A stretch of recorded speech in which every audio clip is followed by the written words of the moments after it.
I was raised an atheist in England, and for many of you raised atheist or in a non-religious household, I'm sure you remember some of the first times when you meet a Christian. It can be quite terrifying, especially as a child. You've kind of got your universe sorted out.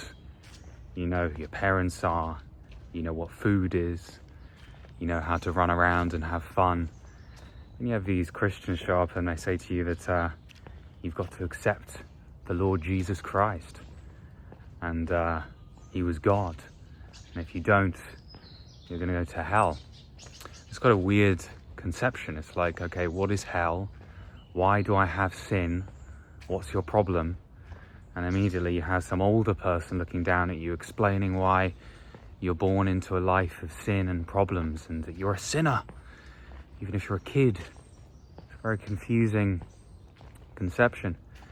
And immediately as a child, as an intelligent child, I put this down to be a scam. I thought this was a load of old shite.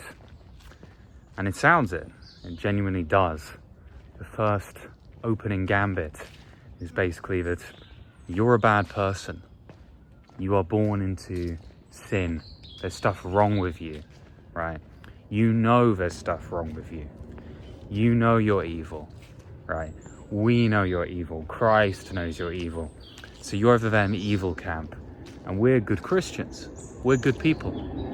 And we have been saved. And we are going to heaven. And if you join us, our gang, not only will you go to heaven and escape going to hell, but we'll also forgive you of all of your sins and all of your problems and give you the keys to life and love for all of eternity, and you become this immortalized being born again in the light of Christ. It sounds incredibly nice. It also sounds incredibly scammy. It's much like if you join a gym or join a company or join any kind of organization or idea. It's like, we've got the fitness, we've got the health, you haven't. You're on the outside. Now you have to listen to the introduction, you have to learn how to use the equipment in the gym, you have to be a monkey and do our little dance, and then after the ritual we'll let you into the gym, and then only in time you'll be one of us. I've often wondered recently where this idea comes from. Is it true that if you don't live with Christ and you don't accept Christ into your life, that you'll ultimately go to hell? And much like Obi-Wan Kenobi in The Empire Strikes Back, when Luke says to him, Obi-Wan, like, you know, you never told me that my father is Darth Vader, right? You said that my father was Anakin and that he was killed by Darth Vader. And Obi-Wan says, well, Luke, I told you the truth, but from only a certain perspective. And when you're a kid, you hear this line in the movie and you overlook it, right? You're just like, okay, he lied. He came up with some shitty excuse, whatever, moving on, right? But when you get older, you start to really see the genius of Obi-Wan. And you start to see the genius of some things being absolutely true, but only true on one level. And I had this in chemistry. In college, because I didn't study chemistry in college, but I spoke to many of the chemistry students. I was studying physics, and one of the students had discovered that basically everything taught at GCSE and A-level chemistry on the lower levels was a lie, and only when you got to the degree level of chemistry they taught you what real chemistry was. And that all the chemistry that you learn as a younger student is just smaller lies, smaller versions of the truth that lead you to the ultimate truth that you will only learn when you do the degree. And they got really frustrated because they asked their teacher, is this true? Like, is the whole of the syllabus that we're learning a lie? You know, you're just teaching us like basic versions of the truth, but you're not actually teaching us the real truth. Right? Why do we have to learn lesser truths? Why can't we learn the big truth? Why are we forced to lie on our exams? And there is a point when simplicity becomes a kind of lie to some degree. And when a Christian comes up to you and they say, okay, but you know, they've got a limited amount of time to recruit you. The best thing that they can do is say, look, we've been reborn, we've got the good stuff, right? We know you're in some bad stuff. Do you want the good stuff, right? And if you don't, then you're going to get more bad stuff. It's a pretty simple opening gambit. So many people end up joining Christianity, and they find that after, Christians don't have anything more to say. And they end up joining, then become baptized or whatever. And then they just say, okay, you're saved now. You're saved. Journey complete. You know, you're now a Christian. And then it's like, well, now what am I meant to do? And it's like, well, you've got to go out and recruit more Christians. And you've got to come back once a week to talk to us, right? To make sure that you're still with us, right?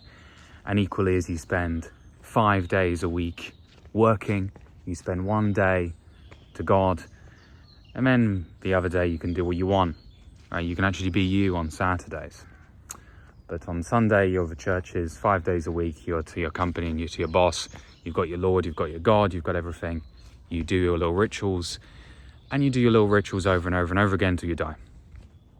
Boom, you've got your setup, right? What actually should happen is that after you've been tricked or maybe introduced to a simple version of the truth through your fear of, well, I don't want to go to hell, I better listen to this guy. Then what the Christian should teach you is a deeper level truth to that understanding. Perhaps a deeper level truth to Christ that has been forgotten or not taught so ardently. So who is Jesus Christ? And why does him dying on a cross mean that we're freed from our suffering?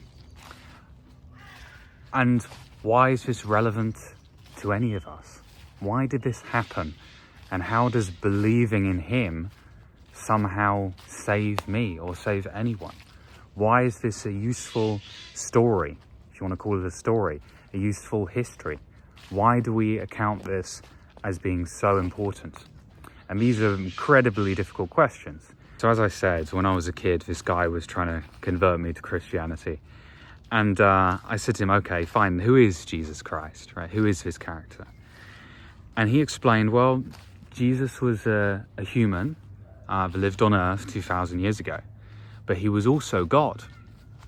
And immediately I call bullshit, and I'm like, what are you talking about? What are you talking about? That's madness. I'm like, even if I believe in God, which I don't, but even if I said that God exists, how can a human be God? I said, this makes no sense.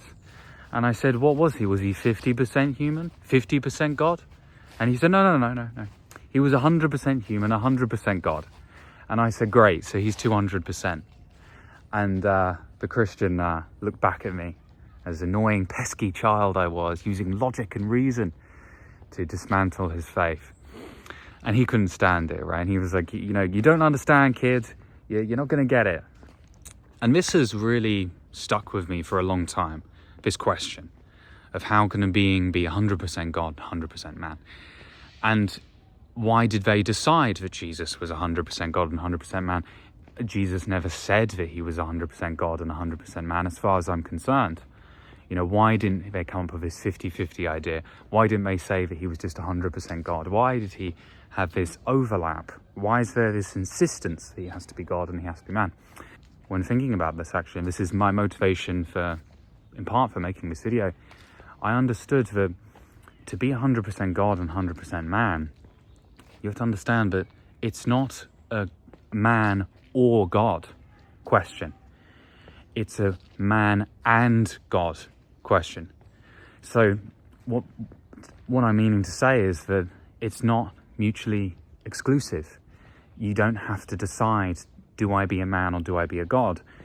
That's not the question. The question is, how much of a man do I be and how much of a God do I be? There's no world in which taking away your humanness takes away your godliness, or taking away one adds to another. So when they say that Jesus was 100% man and 100% God, another way of conceptualizing this was that he was 100% here, right, with us. He was 100% in the flesh human. He was, you know, when you're walking down the street, you see some people who are like asleep, right? And you know they're asleep, and they're like really asleep, and they're trying to be more asleep as the day goes on. Practically the whole day they're just begging to go back to sleep until finally they can go back to sleep. They will drink alcohol to numb the experience, right? They will do everything they can to not be human, right? They're hating being human. They're hating this process, and they just want to escape, right? Then you see other people that are just really, really present. They're awake, they're responsible, they're listening, they're understanding, and that they're not living in denial of life. And in many ways, this is very much represented by the pagan gods. The pagan gods are extremely human, extremely physical, extremely here. They're concerned with vitality, they're concerned with action.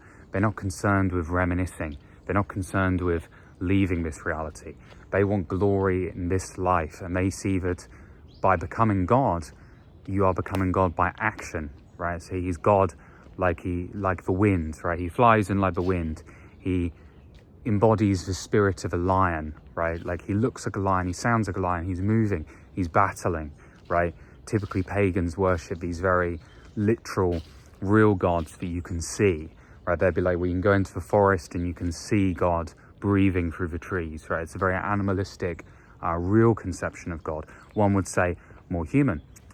And you go to the East and you would find some would say more sophisticated, well, I'm going to sit by a tree, right? And I'm going to breathe, and I'm just, I'm not even going to eat, I'm not going to drink, I'm not going to do anything. I'm just going to be still as dead. And that makes me God, right? And lots of battle between the two understandings of God generally comes down to this. One is extreme action. One is extreme stillness. And you find this with the Jedi versus the Sith, right? The Sith are these beings that go out and they just act. They just do things, right? They're just changing reality non-stop. And the Jedi just meditate for hours, right? And sit around and lecture people. And the Sith find this incredibly frustrating, right? As well as Anakin and lots of people growing up in the Order. They say, what is the purpose of living if we're just going to live life in denial? If I feel love, I should express it. If I feel hate, I should let it flow. And I should use these emotions in order to create good things in my life. Yoda says this is complete bullshit, right? He's like, no. Don't feel anything, right? Just sit down by a tree, use the Force, meditate all day. And when evil comes, just let it be evil. Just let it be evil. Don't, just keep training, just keep relaxing, focus on balancing the Force, not going after your passions, right? So you have this in Jesus Christ, in that it's a conception of a man who is 100% here, but is also 100% not here at the same time, which is incredibly difficult to do. If you are always here, you get burned out, right? And if you're 100% in your dreams, then you're not going to be acting. And it's this ability to do both that makes you the most productive, generative human being imaginable. Someone who is always awake, but who is always somehow relaxed enough to be asleep and to understand that this is a matrix, right? Be able to just flow through reality and not be overly concerned. There's this quote, and I can't remember what it is, but I think it's a Buddhist quote, and it's something along the lines of, you have to treat life serious enough to act, but not so serious that you become enslaved. It's this thing of the contradiction of the Big Bang. It is, you have to be nothing and everything at the same time. And this idea is expressed through Christ in a being who is 100% human, as in being here, and 100% not here, which is in the heavens, which is dreaming, which is expressed as being God-like. So Christ is kind of a God in two aspects.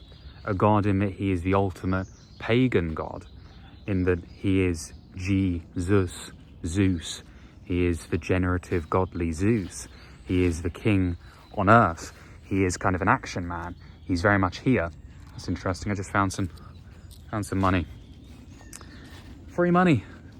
But he's also completely not here and meditative, which is almost the eastern completion of godliness. And this is expressed through his two names, Jesus and Christ. Now, Jesus was his actual name, Yeshua, but it's also a title. It's also the understanding that he is literally Zeus, right? Then there's Christ, which is the not so pagan physical aspect of him, but Christ is this very, similar to your Buddhahood, your Buddha nature. It's this ethereal quality that's in the heavens, is in the brain. So you won't find Christ looking outwards, you can find Christ looking inwards. In the same way that you won't find Zeus looking inwards, you have to look outwards. So through the name Jesus Christ, there is a reflection of the outer, the exterior world of the man Jesus, and the internal world of the Christ. And the idea that what you're striving to become in reality, let's say, is to embody Jesus, right? But for your brain to live within Christ.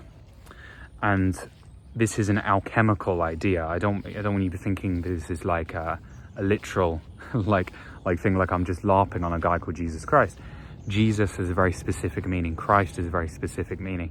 And that these meanings are readily available to us right now, right? It's not 2,000 years ago. It is relevant to us as now as ever, because it exists outside of time. So let's say there's this being called Jesus Christ, and he's aced reality. He has become the generative Jesus, the generative Zeus, right? He's become the Jesus on earth, right? He's the king, right? He's going around, he's fully living life, he's fully enjoying life, he's fully vitalic, he's fully here. Everyone loves him, Jesus Christ. Maybe not everyone, but Jesus is rocking it, right? He's living his life, he's going around, he's doing epic things. And then he's also extremely meditative, extremely wise, and within another realm, which is the Christ realm, which other people can't detect. And he's living in both realms, and he's growing in both. He's learning in the physical realm of Jesus, but then he's exploring in the Christ realm and realizing he's discovering himself. He's God discovering himself, right?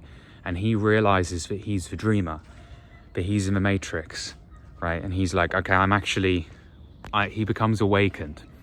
Now, this is what happens to the Buddha. And the difference between Buddha and Christ is they say that there was the intention of God to actually manifest within Christ. Buddha didn't have the intention to become God. He just became God through practice. So there's some debates about that for sure. So I'm not saying the Buddha and Christ are the same. However, they're two beings, let's say, that were able to ace both kingdoms, the kingdom outside and the kingdom within, and thus became masters of reality. I would also like to point out that in your life, you literally spend half of your time not being here, whether it's in a daydreaming state, whether it's literal sleep, or if it's an awakening or a falling to sleep stage. And then the other half of your life you actually spend conscious. And in the story of Christ, people always ask for evidence of Jesus and evidence of a resurrection and stuff like this. But what's so interesting is that the story is kind of half fiction, half real. You can't tell where the dream begins and where reality ends. You can't tell the difference. And part of the beauty of the story is that it is told in a lucid manner. And the issue with reading it as a literal historical fact is you lose the conception of the kingdom of God being half literal and half, meta literal, right? It's the difference between what is real and what is not. It is not a very important distinguishing factor to make when you're searching for the truth, because the truth is beyond what is physically true or what is mentally true. The truth is something that controls the internal state as much as it does control the physical state. If that wasn't the case, then it wouldn't be true, right? So again, the highest truth of God is a conception of God that is both mentally present and physically present. It is the union of the two worlds. And without that, God could never truly be God, because God has to be the conception that goes beyond all conceptions. It has to be the highest conception of reality, and reality includes consciousness. So returning to my conversation with a Christian that we don't understand each other, they say Jesus Christ, this being that is the master of two realms, what happened to him? I ask the preacher, and I say, what happened to this being? You've described this being in such detail, that he's 100% man, 100% God, right? You've told me that if I join with him, that I will be freed from all my suffering, and I will unify with reality, and that I will transcend all limits and become exactly who I want to be, and I'm reborn and everything great happens, blah, blah, blah. You've told me all these things. You've told me about his life. You've told me about his legendary travels. What happened to this guy called Jesus? What happened? And the answer is well, he was crucified. And this is like a massive turn in the story. It doesn't make any sense. I'm like, well, that's shocking. And he's like, well, yeah, it was shocking to us too, right? God comes down, he's here, he's fully present, but he's also fully not here at the same time. He's transcending all limits. He's going around, he's just being ultra amazing. He's fixing everyone's wounds. He's showing us how to live. He's being all meditative like Buddha. This guy's going around, he's clearly the guy that's got all the answers, right? Like, who are we to say that we're better than Jesus Christ, right? Of course Jesus Christ is better than us. In our lifetime, we're going to do a lot less than Jesus Christ did. Of course Jesus Christ is a man. Of course he's God. He's rocking around. What happens to him? He gets bloody crucified. Isn't that funny? And in many ways, it is funny. It's hilarious. And the reason why it's hilarious is because it's a literal Greek tragedy. It's like, you know, we go into a room, right? And it's like, hey, I heard God was here. Is that right? Yeah, there's a guy. What happened to him? What happened? You know, what was his name? I don't know. What was his name? Can't remember. I think his name was Jesus Christ. His name was Jesus Christ. And what do you do to him? What happened? Where's he gone? We crucified him. We just hung him up with all the others. What do you mean you killed God? You crucified God, you fool. Right? It's absolutely hilarious. It's like a skit, right? It makes no sense. It's like it's something that's straight out of every single Greek tragedy that you've ever read. And it's deeply funny. And it's also deeply tragic. And it's something you could cry as much as you could laugh. It makes no sense to us why we would crucify the very being that we're all trying to be. Why would you destroy your own ideal? Sounds a lot like Cain, doesn't it? Destroying Abel, right? Why would we destroy everything? Imagine if I could just hand to you all the answers to the whole of the universe and all of your problems in all of your life, and all the problems not only in your life but all of your kids' lives and all your descendants' lives.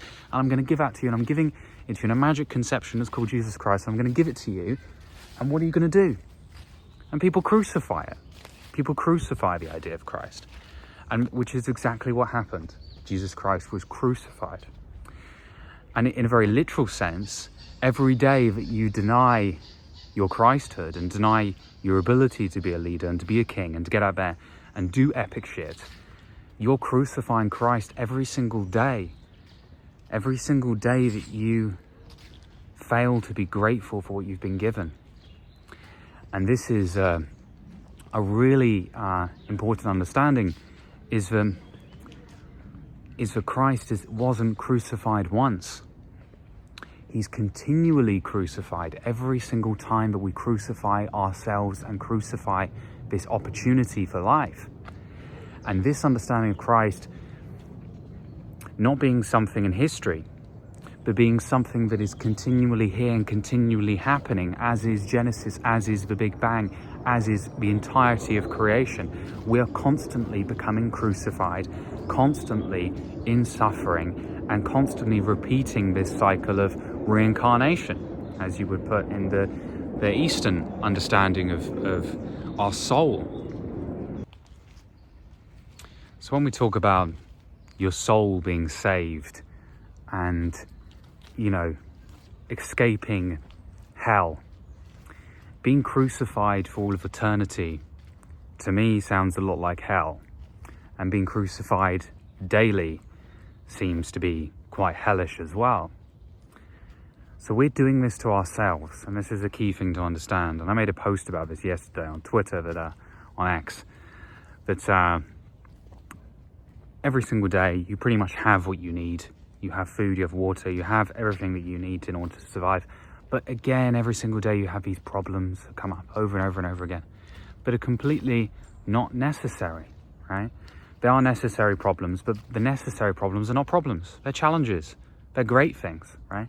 They're chances to grow, to become more Zeus-like, Jesus-like, to become more Christus, right? Which is to be one with Ra, right? Which is the sun. Notice that Ra is in the center of Christ, right? It's Christ. In the same way that you have your brain, is the Ra, is the light within. So every day you have these opportunities, but it keeps coming up and you keep crucifying yourself.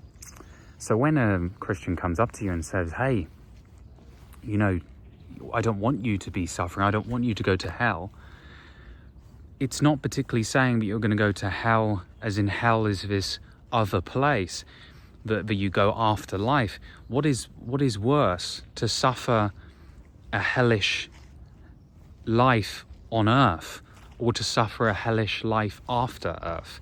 It's kind of the same thing, right? If anything, you would say it's possibly even worse to suffer a hellish life on earth, right? So hell is not this place that you go. Hell is this constant reoccurring place where you are suffering for the sake of suffering, and you're not transcending it. So how do you transcend hell? Well, how does Christ resurrect from the cross? It's the same question. How do Christ or God put himself in the ultimate position of suffering as a demonstration? I'm going to show you like the most tragic example ever, so that when you're living a tragic example, you're able to understand that God is with you in that same situation of tremendous suffering, and you're not alone. This is basically to say that your consciousness is not only yours, it's partly God's. You're borrowing your consciousness. You're borrowing you. Eventually we have to give you back. Who do we give you back to? They say they give you back to the ground. Your physical body, your Jesus, your Zeus, right? Your attempt at being a king goes into the ground. But your spirit, in terms of your inner light, right, which is a quantum force, goes into the invisible ether, right? And you can get scientific about that as well, right? It's a solar system. It's full of souls. So this is the understanding of a human, and this is why the principle of God has to be embodied, right? It's an embodiment of the soul. And the idea is you have to save your soul. And that is what Christ is about. That is what the resurrection is about. That is what all parts of rising and setting and going into the underworld and going on to a hero's journey and battling death, which is the ultimate battle of all time, which is what Christ did. He triumphed beyond death, which is about immortality. And you get back to the same understanding of immortality, of the soul, of transcendence, of getting beyond what we have here and reaching something that's beyond. And let's say dying gloriously, dying at your peak, dying before you need to die, and accepting your destiny. So your destiny is to suffer. And this is a really hard thing to understand. And I don't have to tell you that your destiny is suffering, because you're so good at it, right? Suffering is natural, right? And we have to use the word natural carefully here, because it's not natural to the animals, it's not natural to the plants. If you listen close enough for long enough with the right ears and training, you will hear nothing but silent joy from silence and from the world around us. But we as human beings, we are tremendously good at suffering and really, really, really quite experts at it. And we do that because of our intellect, right? It's a direct result of our intellect, of our brain. right? Our brain, which should be the place which allows us to become gods, allows us to rise beyond all animals and join one with the Creator, has enslaved us, right? It's a great gift, but it can also become very, very dangerous. Your brain is like a sharp blade, and you can do a lot of things with a sharp blade. Either you can point it outwards and change the world with it for the better, or you can point outwards and change the world for the worse, or you can go inside and you can do good, you can do bad, you can do anything. And quite a lot of people, and I've spoken to alcoholics, people are like literally killing themselves, and I have a good friend who's unfortunately a very, very severe alcoholic. And you know, I said to him, like, what is this, man? I'm like, why are you doing this to yourself, right? And the answer is along the lines of, his brain was so sharp. He's a very, very smart guy. And I've been there too, where I'm like, man, I just wish my intellect would leave me alone. You know what I mean? Like, if I could just cut out this part of my brain, I'd be happy. And people do that. People get lobotomies, and honestly, they are quite happy. People can't look after themselves, but people get lobotomized, and you know, it'll probably stop them being alcoholics, right? So it's like we can't handle the sharpness of our brain. We can't handle the sharpness of being given a destiny, because the destiny is so terrifying, and we're so jealous of the birds. We're so jealous of nature because they're given their destiny. They're given their identity.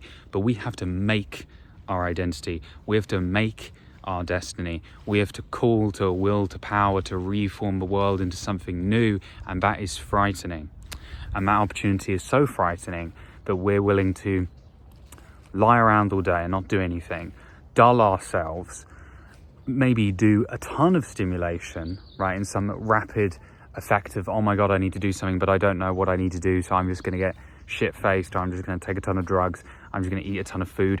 I don't know what the answer is. I'm just going to start doing stuff. I'm just going to start speaking. I'm just going to communicate with people. I'm just going to listen to music, right? I'm just going to indulge myself. I'm just going to run around in circles. People don't know what to do with a gift of intellect. People have no idea what to do with a gift of intellect. And they just desperately wish to have a meaning. They desperately want someone to come along and tell them what to do. So much that the population cannot handle itself. It's like a hammer flying around in a billion different directions, and it needs a ruler to come along, someone with a sensible brain, a president or a king, to come along and tell people to calm the fuck down. Calm down, right? To tell people, okay, you do this, you do that, you do this, you do that, and then work together, and then you'll form some kind of society, and we'll police you a little bit, and then finally, oh my God, the headache's over, at least for now. People are suffering in silence, but at least the goal of intellect is gone, right? I've pacified their intellect. A lot about being a ruler is just to pacify the intellect of the people underneath your rule, because they're all such a goddamn headache, and you just want to pacify them and pass them on to the next ruler and hope that that'll go on forever.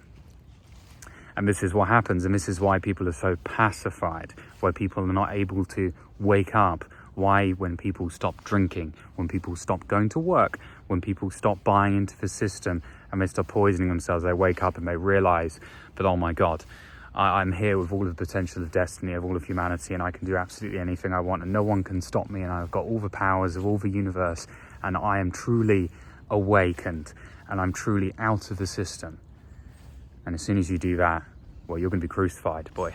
You're going to be crucified. You know what I mean? And if you haven't mastered the awakening, well, trust me, the more that you master it, the more you're going to be hated for it, and the more you're going to lack understanding of the world, and the more you're going to challenge yourself, because as your blade becomes sharper, you have to realize to not turn it against yourself or not turn it against other people. And many of the people that do control the world have turned their blade against other people because they wish to cut humanity up and control people. This is how they get their fix. This is how they ultimately contribute to the world. So we're here with our sharp intellect. We're here with our possibilities, right? We have ate the apple. We are awake with a knowledge of good and evil. We have the capacity to do good. We have the capacity to do bad. What do we do, right? What do we do now? We have to understand that the source of intellect is the knowledge of good and evil. It's the understanding that we can do what we want to do. It is to do with consciousness, the fact that you are conscious and that you are aware that you're conscious. In other words, within the Bible, to be aware that you're naked, which is to be aware of your weaknesses and to be aware of other people's weaknesses. You have been born into the capacity of being able to do good or evil. And the question is what do you do with that capacity? And that capacity rests within the intellect, which is to do with the expansion of the brain, right? They never said what the apple of Eden was. Maybe it's a mushroom of Eden. Maybe the human consciousness developed alongside psychedelics. We don't know the origin of human consciousness. All we know is that we have it and we got it from somewhere. And within mythological stories, we typically represent this coming of consciousness to an eating of a forbidden fruit, right? It's something that we consumed. You know, some people say it's Anunnaki, DNA manipulation. You can go into all this different stuff. The point is that we are awake. What do we do with this awakeness? And for me, this takes us back to the beginning. And it takes us back to also the end, the beginning and the end simultaneously, which some people might be confusing. But again, it's the same reason why someone was born who was called Jesus Christ, and why we signified that birth as being the year 0, right? Why we called that point so significant. We said, you know what, this is the center of all time.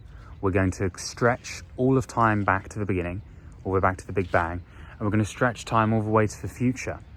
And we're going to measure everything, right, from this cross, from this point, this conjunction, where everything exists at the same time. And they say that this moment is the crucifixion, when Christ, his literal body, was placed within the center of the X and Y axis of good and evil, of matter and spirit, of every single duality. Beyond duality, we place God. Beyond good and evil. In an Eastern way of understanding this would be understood as the completion of the yin and the yang. It is both within one, right? It's a consciousness that goes back before the splitting of the atom, before the creation of anything, right? It is the completeness of the mind of God, let's say. And to me, in the example of Christ, is not to worship Christ, but to worship God. And the best way of worshipping God is by living in the example that Christ gave us, to become a hero, to go on a hero's journey and become the correct embodiment of a human being on earth, to become what you might say in a Jungian sense as the real you, right? To become yourself. It's a self-becoming. It's a rotation where the beginning is the end is the beginning. It is this contradiction because you are a contradiction. And the example that Christ gives us in a practical sense is to take on your suffering, take on all the pain and smile, right? To take on all the suffering and conquer despite it. To enter not only fully into the physical, but fully into the mental, and to deny nothing. To accept everything, accept the conditions which you're born into, and perfect both kingdoms.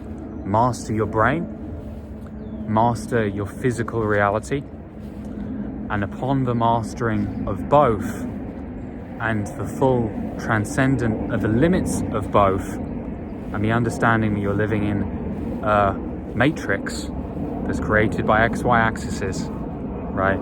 But you're able to go back to the source of creation that is both mind and matter as one, to become, as is quite dramatically put within Harry Potter and within Star Wars and with all legendary movies, to gain a power of the mind where the mind can control matter, and the matter rather than the matter controlling the mind.